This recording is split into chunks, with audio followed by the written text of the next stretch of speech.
দেশের বর্তমান জ্বালানি সংকটকে আকস্মিক নয় বরং কৃত্রিম সংকট বলে মন্তব্য করেছেন অর্থনীতিবিদ অধ্যাপক আনু মোহাম্মদ। সমাজ গবেষণা কেন্দ্র আয়োজিত অনলাইন সেমিনারে একথা বলেন তিনি। সেমিনারে জ্বালানি বিশেষজ্ঞ অধ্যাপক শামসুল আলম জানান, আজকের এই বিপর্যয় দীর্ঘদিনের জমা হওয়া নানা সমস্যা ও অব্যবস্থাপনারই বহিঃপ্রকাশ। এমন পরিস্থিতিতে সংকট কাটাতে দেশীয় প্রতিষ্ঠান বাপেক্সকে পূর্ণ সক্ষমতায় সক্রিয় করার তাগিদ দেন বক্তারা। সেই সঙ্গে এই খাতে মার্কিন যুক্তরাষ্ট্রের সাথে বাণিজ্য চুক্তির সম্ভাব্য প্রভাব নিয়েও আলোচনা করা হয়। সেমিনারে জানানো হয়, সংকট উত্তরণে সরকারের চাওয়া বিকল্প প্রস্তাবনা খুব শিগগিরই জমা দেওয়া হবে। চলতি সপ্তাহে আগারগাঁওয়ের নিউরো সায়েন্সেস হাসপাতালের সম্প্রসারিত ভবনে চালু হচ্ছে বহির্বিভাগের স্বাস্থ্যসেবা। পরে ধাপে ধাপে রোগী ভর্তি ও জটিল অপারেশনের মতো সেবা চালু করা হবে বলে জানালেন হাসপাতালের পরিচালক নুরুজ্জামান খান। এই জন্য হাসপাতালে ডাক্তার, নার্স ও মেডিকেল টেকনোলজিস্ট নিয়োগের প্রক্রিয়া চালাচ্ছে স্বাস্থ্য অধিদপ্তর। মেহেদী হাসানের প্রতিবেদন। জাতীয় নিউরো সায়েন্স হাসপাতালের নতুন সম্প্রসারিত ভবনের 15 তলার সেবা কেন্দ্র এটি। শনিবার প্রধানমন্ত্রী উদ্বোধনের পর এখানে দ্রুত স্বাস্থ্যসেবা চালু করতে চলছে জোর প্রস্তুতি। নতুন ভবনে আইসিইউ, বাড়তি বেড ও অন্যান্য সুবিধা বাড়ছে এমন খবরে খুশি রোগীরা। রোগী ও স্বজনদের আশা, দূর দূরান্ত থেকে আসা মানুষের ভোগান্তি কিছুটা হলেও কমবে। সাধারণ মানুষের যে ভোগান্তিটা এখন বর্তমান আছে, তখন আর যে নতুন ভবন চালু হয়ে গেলে এই ভোগান্তিটা থাকবে না। অনেকে মাসকে মাস ঘুরে 2 মাস 3 মাস এরকম ঘুরেও সিট পাচ্ছে না। এখন হয়তোবা 10-15 দিনের মধ্যেই ঘুরে বা টিকিট কাটার পরে সিট পাবে। নতুন একটা হসপিটাল চালু হইলে তো অবশ্যই এটা বহুত ভালো হবে, রোগীদের জন্য বহুত উপকারে আসবে। খুবই মাথা ব্যথা, পরে ওখানে মাছ দিয়ে চিকিৎসা চালাইছি, ভালো হয় না, পরে এখানে নিয়ে আসছি। হাসপাতাল পরিচালক ডাক্তার নুরুজ্জামান খান জানালেন, স্ট্রোক, মাথায় ও মেরুদণ্ডে গুরুতর আঘাতের চিকিৎসায় হাসপাতালের নতুন ভবনে অত্যাধুনিক প্রযুক্তির অপারেশন থিয়েটার এবং 40টি আইসিইউ রয়েছে। এই সপ্তাহেই হয়তো আউটডোরকে শিফট করে ওখানে আমরা আউটডোরটাকে পুরোপুরি নিয়ে যেতে চাই এবং আউট পেশেন্ট যত আসবে, মানে বহির্বিভাগের যত পেশেন্ট আছে তাদের যত সার্ভিস, সেই সার্ভিসগুলো আমরা নতুন টোটাল সার্ভিসটাকেই আমরা নতুন বিল্ডিংয়ের, মানে আপনার বেসমেন্ট এবং তিনটা বেসমেন্ট আছে আমাদের, বেসমেন্টে কিছু ফ্যাসিলিটিস আছে, সেগুলো সহ 1, 2 এবং 3 তলার মধ্যে সীমিত রাখবো। এখানে পুরোপুরি স্বাস্থ্যসেবা চালু করতে পর্যাপ্ত চিকিৎসক, নার্স, মেডিকেল টেকনোলজিস্ট ও পরিচ্ছন্ন কর্মী নিয়োগ দেওয়া হবে বলেও জানান তিনি। যে ম্যান পাওয়ার আছে, সেই ম্যান পাওয়ার, আরও কিছু ম্যান পাওয়ার আমাদের লাগবে। আপনার চিকিৎসক, যে নার্স আছে, রেভিনিউ স্টাফ আছে, এদের যে পোস্টগুলো আছে সেই পোস্টগুলো আমরা সরকার থেকে আমরা ডিমান্ড করেছি যাতে করে খুব দ্রুত আমরা এই জিনিসগুলো পেয়ে যাই। আর পাশাপাশি আমাদের যে আউটসোর্সিং স্টাফ, আমাদের যে নিয়োগ, সেই নিয়োগটা হয়তো আমরা ইনশাল্লাহ 1 মাস 1.5 মাসের ভিতরেই আমরা এটা কমপ্লিট করতে পারবো। রোগীদের চাপ সামলাতে কর্তৃপক্ষের এখন চ্যালেঞ্জ দ্রুততম সময়ের মধ্যে হাসপাতালটিতে পুরোপুরি সকল সেবা চালু করা।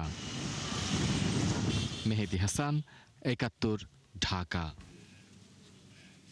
ফেনীর গ্যাস সংকট নিয়ে আরও তথ্য জানাতে আমাদের সাথে যুক্ত হচ্ছেন সহকর্মী নুরুজ্জামান সুমন।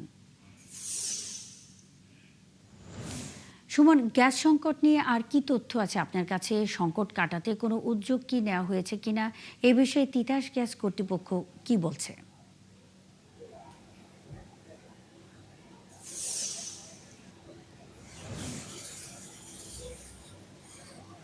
গ্যাস সংকট দূর করতে আসলে তিতাস গ্যাস কর্তৃপক্ষ এখন পর্যন্ত খুব আশার বাণী শোনাতে পারেননি। আমি কথা বলেছিলাম যে Feni Bakhrabad gas distribution company লিমিটেডের যিনি ডিজিএম প্রকৌশলী আখতারুজ্জামানের সঙ্গে। তিনি বলেছেন যে ফেনী নোয়াখালী লক্ষ্মীপুর নিয়ে তাদের যে গ্যাসের যে 30 মিলিয়ন ঘনফুট যে গ্যাসের যে চাহিদা রয়েছে সেটি কিন্তু তারা পাচ্ছেন না। সেক্ষেত্রে তাদেরকে একটা নির্দেশনাও দেওয়া হয়েছে যে 30-এর মধ্যে তারা যেন 20 মিলিয়ন ঘনফুট গ্যাসের সীমাবদ্ধ রাখা হয়। অর্থাৎ যে বার্তা তিনি দিয়েছেন সেখানে যে চাহিদার চেয়ে আরও অন্তত 10 মিলিয়ন ঘনফুট গ্যাস কমিয়ে সরবরাহ করা হবে। ফলে একটি সংকট কিন্তু আরও কিন্তু প্রকট হবে। এমনিতে যে ফেনীর যে 30,000 যে গ্রাহক রয়েছে, আবাসিক এবং বাণিজ্যিক গ্রাহক রয়েছে 280 জন, সব মিলে তাদের এখন যে অবস্থা, তাদেরও কিন্তু পর্যাপ্ত চাহিদা পরিমাণ তারা গ্যাস পাচ্ছেন না। বিশেষ করে বান্নার যারা করছেন গৃহিণীরা, তারা দিনের বেলা গ্যাস পাচ্ছেন না বলে অনেকে আমাদের কাছে অভিযোগ করছেন। অনেকে এখনও সিলিন্ডার নির্ভরশীল। তবে রাতে মধ্যরাতে গ্যাস পাচ্ছেন বিভিন্ন আবাসিক গ্রাহকরা, তারা এমনটি বলছেন। এখানকার আমরা চালকদের সঙ্গে কথা বলেছি, তারা বলছে যে চাপ, গ্যাসের চাপ কিন্তু কম রয়েছে। বিভিন্ন ফিলিং স্টেশনে তারা যাচ্ছেন, গ্যাস পাচ্ছেন, তবে চাপ কম।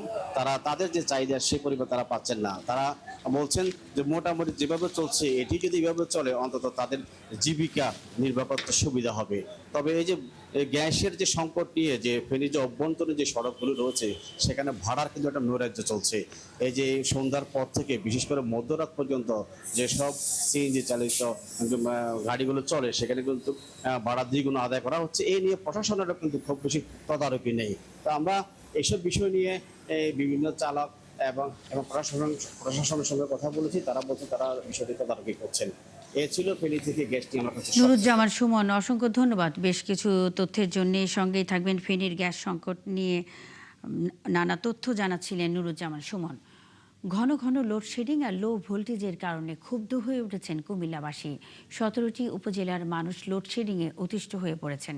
নগরীর কান্দিরপাড়, চকবাজার, শাসনগাছা ও হাউজিং এস্টেট এলাকায় দিনে গড়ে ২ থেকে ৩ বার বিদ্যুৎ থাকছে না। তবে গ্রামাঞ্চলের চিত্র খুবই ভয়াবহ। দিনরাত মিলিয়ে ১০ থেকে ১২ ঘন্টা বিদ্যুৎ থাকছে না। এতে বড় মৌসুমে সেচ কাজ ব্যাহত হওয়ায় দুশ্চিন্তায় কৃষকরা। এছাড়া কুমিল্লার বিসিক শিল্পনগরী সহ বিভিন্ন উপজেলার কলকারখানাগুলোতে লোডশেডিংয়ের কারণে উৎপাদন অর্ধেকে নেমে এসেছে। ব্যবসায়ীরা জানান বারবার বিদ্যুৎ আসা যাওয়ার কারণে দামি বৈদ্যুতিক সরঞ্জাম বিকল হয়ে যাচ্ছে। ফ্রিজিং পণ্যের ব্যবসায়ীরা বড় ধরনের লোকসানের মুখে পড়েছেন। বিদ্যুৎ গেলে মিনিমাম 3 থেকে 4 ঘন্টা পর পর বিদ্যুৎ আসে। একবার গেলে মিনিমাম 3 ঘন্টা বিদ্যুৎ থাকে না। অনকাল আমরা টিয়া দিয়ে আমরা কারেন্ট ঘুরে এতক্ষণ ধরে কষ্ট করুন, আমরা যেহুতলে রাইতে হলে উড়ানে রাস্তা আড়ল লাগে। কাজ করতে পারি না, কাজ বন্ধ থাকে, অনেকক্ষণ যায় কারেন্ট, আধা ঘন্টা 1 ঘন্টাও থাকে না। দর্শক, চলছে সংবাদ সংযোগ সরাসরি সংবাদ অনুষ্ঠান দেখতে চোখ রাখুন একাত্তরের ফেসবুক পেজ এবং সাবস্ক্রাইব করুন একাত্তরের ইউটিউব চ্যানেল। থাকুন একাত্তরের সাথেই।